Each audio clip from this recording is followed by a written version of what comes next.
Hey, good afternoon, folks. This is Clay with Clay's AC and Auto Repair and Clay Motion here in Grand Rapids, Michigan, and this is the Clay Way. If this video is helpful, please consider subscribing, clicking the notification, sharing my videos, sending me them big old thumbs up, and if you got a question for me, hit me up on Clay's AC and Auto Repair on the Facebook Messenger after you're a subscriber and you've clicked the notifications, and if I can answer the question, I certainly will. Remember, if anyone else can do it, you can do it too.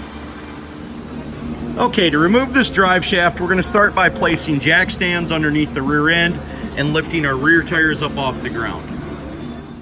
To accomplish this task of removing the drive shaft, we're going to need a 13mm, 16mm, 8mm, and a white paint marker.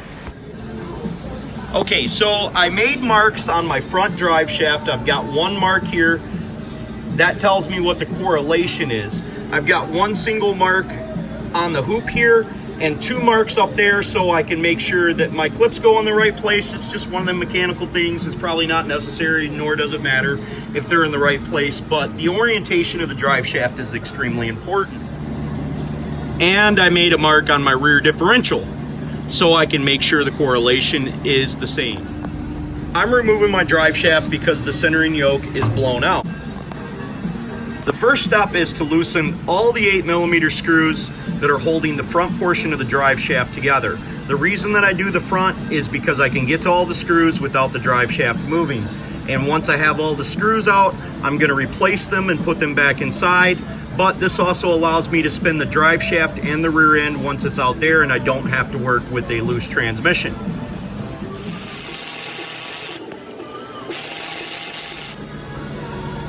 It's always a good idea during reinstallation to dab a little bit of blue Loctite onto your bolts before you install them, but not 100% necessary. Coming up from above and through this hole, I sprayed a little bit of penetrant so I could remove my two 13mm bolts that hold down my centering yoke. When I'm working on things, I often reinstall the bolts from the removal location so I don't have extra bolts laying around. This is a very good practice. Okay, so now I've got my center separated. I'm going to spray a little bit of penetrant on my yoke here so it's easily removable. Okay, to get this out, it's best to use an air hammer, and this whole valley right here comes out. Do not separate it right there. You just give it a tap up with your hammer if you don't have an air hammer like me, and it should pop right out. Okay, if you're trying to take the drive shaft out and you can't get the 16mm bolts loose at the rear of the drive shaft, you could always put something in here inside the wheel to wedge it from spinning, or have an assistant go up inside the vehicle and hold the brake, or set the wheels on the ground while you try to loosen up the bolts. They are very tight and penetrant would be very good. Remember, the longer extension that you use, the less torque that you're gonna have.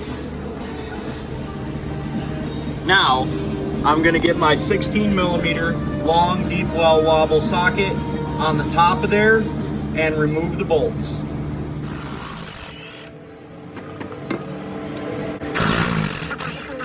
Okay, now we're gonna separate the yoke just a little bit. We can do that with the screwdriver, and the intention is not to drop the drive shaft out.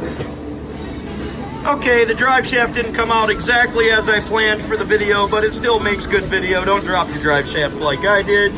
I hope the video was helpful. You'll please consider subscribing, clicking the notification, sharing my videos, giving me them big old thumbs up, and sending me your nice comments. If you have a question for me, hit me up on Clay's AC and Auto Repair on the Facebook after you're a subscriber and a notifier or receiver.